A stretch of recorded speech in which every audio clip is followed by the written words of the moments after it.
कल बिहार विधानसभा में बोलते हुए मुख्यमंत्री नीतीश कुमार ने जनसंख्या को नियंत्रित करने के लिए महिलाओं के बीच शिक्षा के महत्व पर जोर दिया। इसी बीच उन्होंने एक ऐसी टिप्पणी कर दी जिसकी जमकर आलोचना हो रही है। चारों तरफ हो रही आलोचना के बाद अब खुद नीतीश कुमार ने अपनी इस टिप्पणी पर माफी मांग ली है।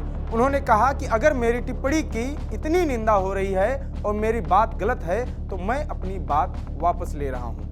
अगर मेरी कोई बात कहना गलत था तो मैं इसके लिए माफी मांगता हूं।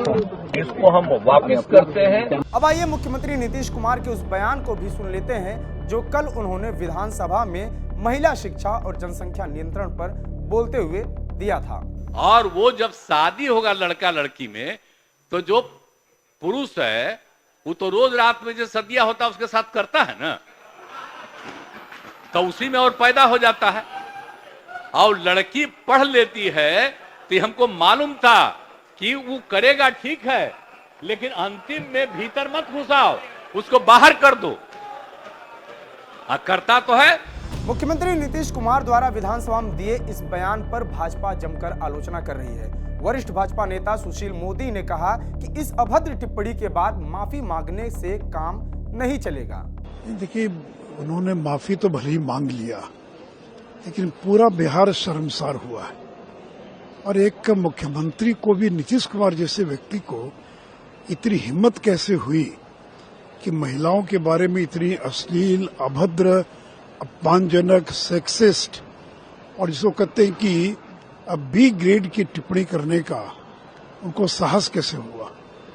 और वो केवल एक बार उन्होंने टिप्पणी नहीं की, पहले विधानसभा में भाषण में कहा उन्होंने और फिर विधान परिषद में कहा।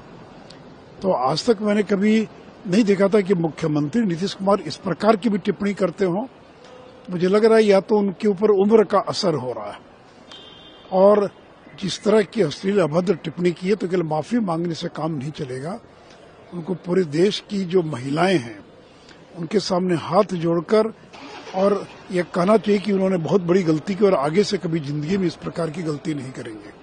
भाजपा के अलावा नीतीश कुमार के बयान पर अन्य विपक्षी पार्टियां भी हमलावर हैं। एआईएमआईएम के प्रमुख असदुद्दीन ओवैसी ने भी इस पर टिप्पणी करते हुए कहा कि विधानसभा की एक मर्यादा है।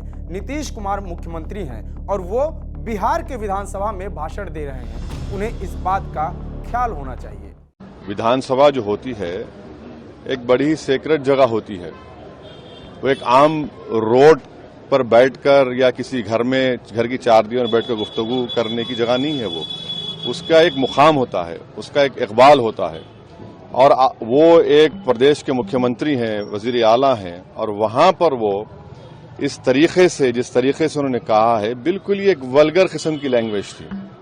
उसको वो कह सकते थे कि जब जितनी महिला ज्यादा पढ़ेंगी वो अपनी औलाद को कब पैदा करना वो तय करेंगे, मगर बजाय उसके इस तरह से बिल्कुल ही एक वल्गर तरीके से उन्होंने जिस तरीके से उसको डिस्क्राइब किया है अपने एक्शन से, अपनी अल्फाज से, ये बिल्कुल ही सही नहीं है। भाई कम से कम आप इस बात का तो लिहाज रखिए कि आप कहां पर खड़े होकर बोल रहे हैं।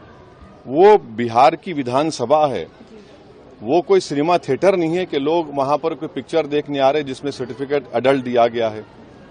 ये कोई रोड पर आप नहीं बैठे थे, ये तो समझना चाहिए। जब इन सब के अलावा राष्ट्रीय महिला आयोग ने भी मंगलवार को नीतीश कुमार से माफी मांगने की मांग की थी। मुख्यमंत्री नीतीश कुमार ने आज पत्रकारों के दिए इंटरव्यू में माफी मांग भी ली। इसके बाद उन्होंने आज विधानसभा में भी अपने बयान को वापस लिया। इस मुद्दे पर आपकी क्या राय है, कमेंट बॉक्स में जरूर बताएं। बिहार की सभी जरूरी खबरों के लिए जुड़े रहिए TV9 के साथ। मेरा नाम है अंकित। धन्यवाद।